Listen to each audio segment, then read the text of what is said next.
so much knowledge these days, it doesn't give you any benefit. Stay away from them. Knowledge that doesn't give you benefit, it is a knowledge that comes with heaviness, with a lot of responsibility that you shouldn't be carrying, and some curse.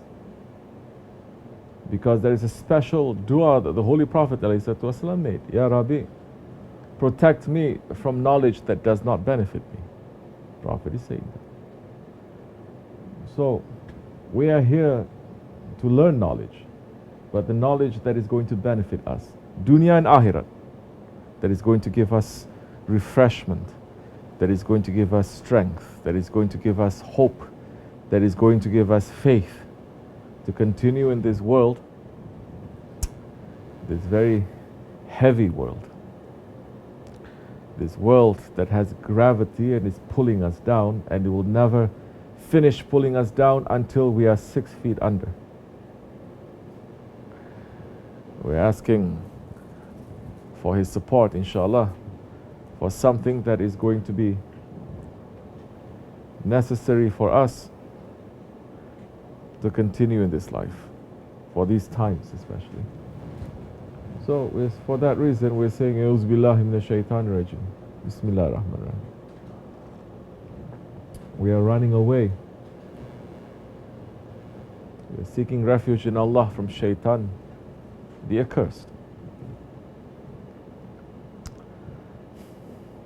Shaitan, which is our enemy.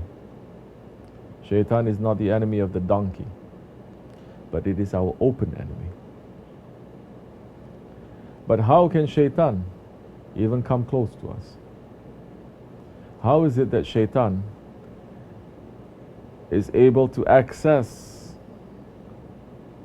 hazrateri insan, that Allah has created us as hazrateri insan? How can shaitan approach that one that Allah has created to be his Khalifa? It's something to think about. We have been created in ahsani taqwim.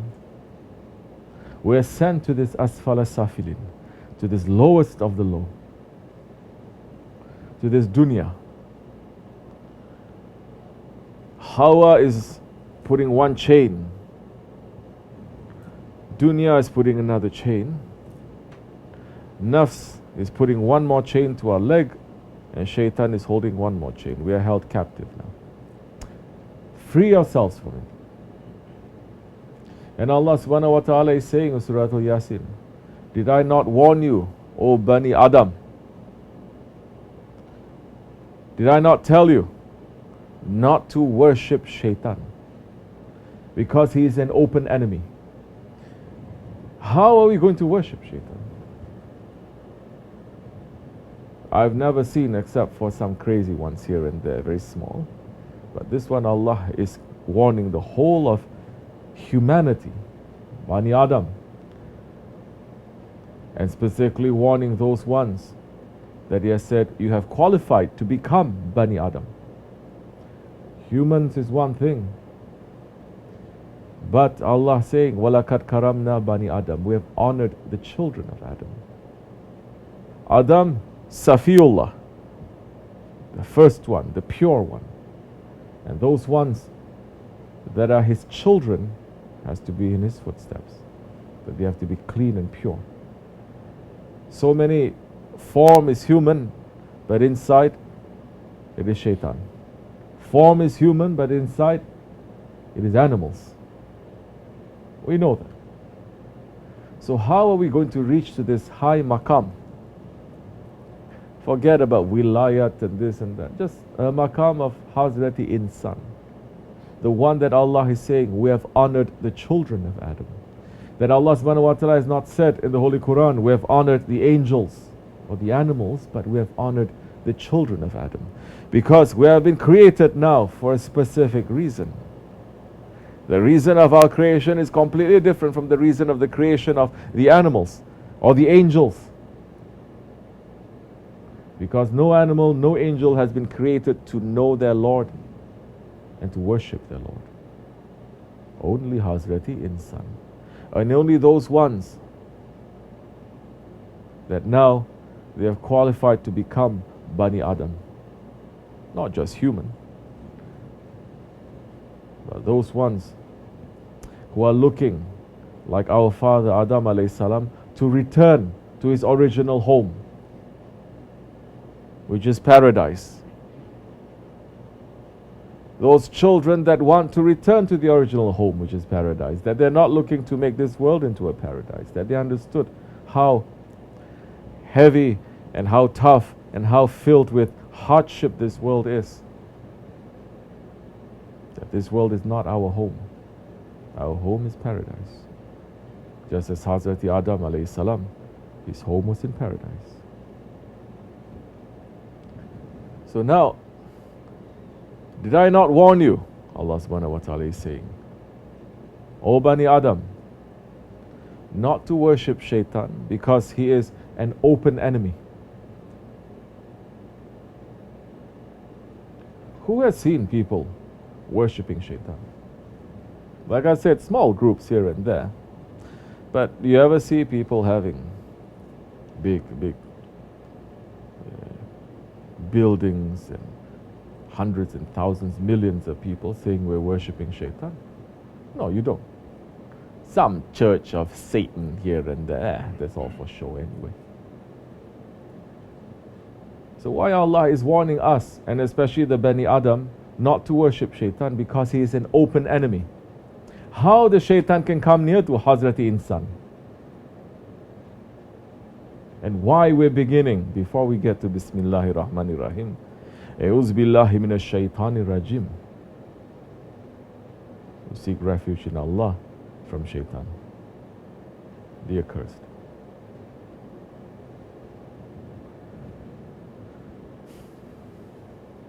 Allah subhanahu wa ta'ala is warning Bani Adam not to worship shaitan.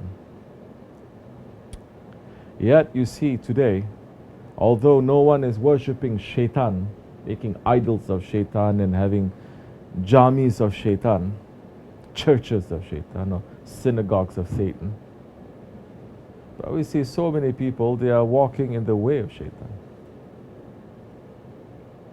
How is that? Those, so many, our Shaykh has said, every year in the Hajj time, when they're taking those stones to throw to shaitan, they themselves, they become shaitan. Stop pushing and kicking and biting and stepping dead so many people. And shaitan is sitting there laughing, saying, you're supposed to take out the shaitanic characteristics in you. You became those characteristics. The shaitan cannot come near to us except if we invite him to come by our nafs, by our ego. That is the only time. So now the ego is there, and the ego is there that is going to unlock and invite shaitan to come in. And then shaitan, when it comes in too, it's not going to take over. It's only going to whisper. It's only going to give a waswasa. But it is the ego, the nafs, that the nafs, the sheh of the nafs, it is shaitan. That although in reality it is more powerful than shaitan, but it gets complete direction from that. Because the shaitan,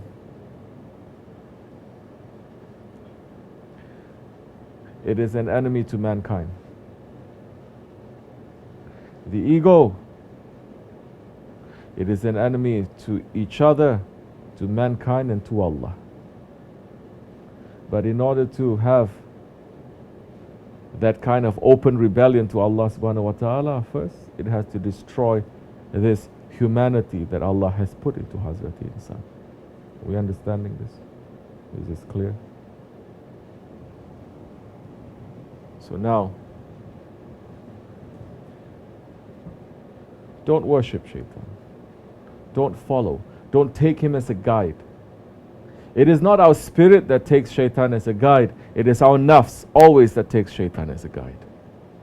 That in a single man, that man who can do so many good things, but if he is allowing his ego to run loose to follow shaitan, At the same time he's praying, the same time he can be doing so many evil and corrupt things.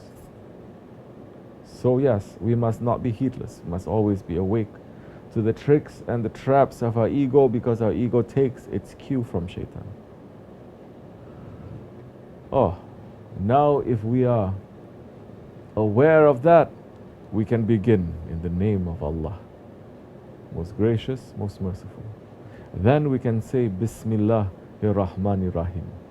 Then only that time you'll be able to take the power from the name of Allah, Rahman and Rahim, that the awliya Allah has said in the Bismillahir Sharif. No, Bismillah. They say in the Ottoman way, Bismillah. The Turah Sharif, that we have the Turah back here. The Turah, Ottomans, they're able to take out so many secrets from the history of Islam and Tasawwuf and to give it to everyone. That the Turah Sharif, it is in the shape of the Prophet ﷺ's palm print. It is in the shape of the palm print.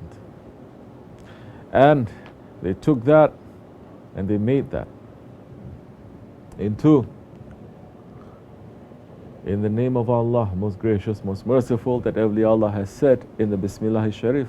It has the 99 names of Allah. It has the 300 names that Allah has put in the Tawrat, 300 names that Allah subhanahu wa ta'ala has put in the Zabur, 300 names that Allah subhanahu wa ta'ala has put in the Injil, 199 names in the Quran Kareem, and one name, the Ismul Azam, is in the Bismillahir Rahmanir Rahim. This is according to your level of faith and how you're going to be able to crack the code. Kafir can say Bismillahir Rahmanir Rahim. Munafiq can say Bismillahir Rahmanir Rahim. The tape recorder can say Bismillahir Rahmanir Rahim. The parrot, you can train it to say Bismillahir Rahmanir Rahim. But it is completely different when the prophets of Allah, they say Bismillahir Rahmanir Rahim. Every mu'jizat, every miracle, the prophets, they just say Bismillahir Rahmanir Rahim with the permission of Allah. Musa alayhi salam was able to split the Red Sea. Red Sea? Nowadays I get confused because they make so many movies about Musa alayhi salam. I don't know if it's a prophet or an action figure.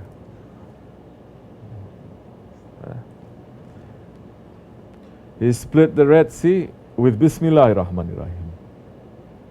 Every miracle is just that, with Bismillahir Rahmanir Rahim. And Mahdi alayhi salam is going to come with the power of Bismillahir Rahmanir Rahim, and he's going to be able to give it to those ones who are going to be with him, who have been preparing before his arrival to get rid of this world from Dajjal and Dajjaliyat. And the angel saying Bismillahir Rahmanir Rahim is different, and Allah subhanahu wa ta'ala himself saying Bismillahir Rahmanir Rahim is completely different. So which knowledge now you want to take about Bismillahir Rahmanir Rahim? There's also knowledge about this. We cannot begin Bismillah, we cannot end Bismillah. Of course, don't think that I'm saying something. You may read it in books. It is stale knowledge. Because the knowledge now, when you read it, what are you going to do with this now? What are you going to do with this knowledge? So what if you know this? In our way, at least the murid is going to sit down and recite, say 100 times or 1,000 times every day, Bismillahir Rahmanir Rahim, Bismillahir Rahmanir Rahim, Bismillahir Rahmanir Rahim. That his actions, if he forgets to say Bismillahir Rahmanir Rahim, that wirid that he is doing, the awrat that he is doing, is going to cover it. What are the benefits of that? Oh, to begin in the name of your Lord. There is no beginning now and there is no ending. So, we need to take fresh knowledge. We need to take knowledge from those ones who are not dead. those ones that they are fresh and they are alive. And these are the awliya Allah. We open speaking about them. Everyone claiming to follow the Prophet ﷺ. But the Prophet himself ﷺ has said, Islam is going to be divided into 73 different groups. One group is going to be saved. All the rest, they're going bounding to hellfire. And when they asked him which group is that, Ya Rasulullah, he made it clear. He says, those who follow my sunnah, my ways. And he did not end there. And the sunnah of my sahabis, my companions. Meaning now, to reach to the Prophet ﷺ, you cannot just jump 1400 years later to say, now I'm going to follow the Prophet ﷺ. Prophet has put a protocol, following my sunnah and the sunnah of my sahabis. The sunnah of the sahabi kiram, how are we going to learn except through the tabi'in? Except through the tabi'in, continuing up till Judgment Day. What did we say? Hazrat Junaid al-Baghdadi saying, do not follow those who follow the Quran, but they leave the Prophet. So many may claim to follow the Prophet, but if they're not following this isnat, this chain, if they're not following this connection, this silsila that has been established from the time of the Prophet to now, if they're not following, they're jumping, or they say we are reinventing, they're not following the Prophet. Because Prophet has made it clear, alayhi salatu wasalam. You cannot now invent new things. Mahdi alayhi salam is going to come. One of his first jobs is he's going to cut off the neck of 70,000 scholars in Islam. But if you ask every scholar if he is a Muslim, he's going to get very offended. He's going to say, of course I'm a Muslim. If you ask every known scholar in this world if he's really following the Prophet and following Allah, no scholar is going to say, let me think about it and I'll get back to you, my answer. But Hazrat Mahdi is going to come to cut off the necks of 70,000 scholars that are leading the ummah to the wrong direction. We don't want that kind of knowledge. We want the kind of knowledge from the hearts of the friends of Allah, that Allah loves them and they love Allah, that they are already in areas of safety, that they know now what is the most important thing, how to save the nation now. The nation is not going to be saved by reading too much. Now it is a matter of belief. Because believers, they don't believe anymore. They will only believe if there's a lot of argument and debate, going back and forth, then they believe. But Allah subhanahu wa ta'ala has made it clear in the ayat of Amana Rasul, the ayat that Allah delivered directly to the Prophet ﷺ without Jibreel ﷺ, the night of Mi'raj. The characteristics of the Rasuls and the characteristics of the believers. And they say, Sami'na wa ta'na Ghufranaka Rabbana wa ilaykal masir. We hear and we obey. We hear and we obey. Forgive us and you are our return. It's not we hear and we argue, then we obey. I do good, so you have to reward me for me to enjoy this life. They say, no, we hear and we obey, and forgive us, and our return is to you. It is not to this asfala safilin. We are living in this world, we are working, we have families, we have friends, we are continuing, but never forget, one day everything is going to leave us.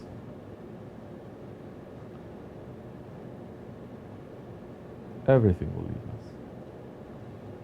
Those who say we love you so much, they cannot even keep you that time for 3 days. They have to put you in the ground.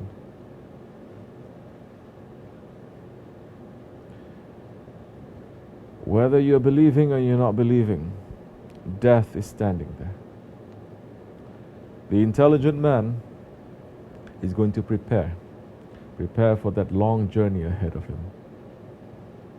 And the intelligent man, you know, some people, they have so much money, they never plan their vacation. They leave it all to the who? The travel agents, right? They pay money and they let the travel agent, they say, you fix everything for me. I don't have to do nothing.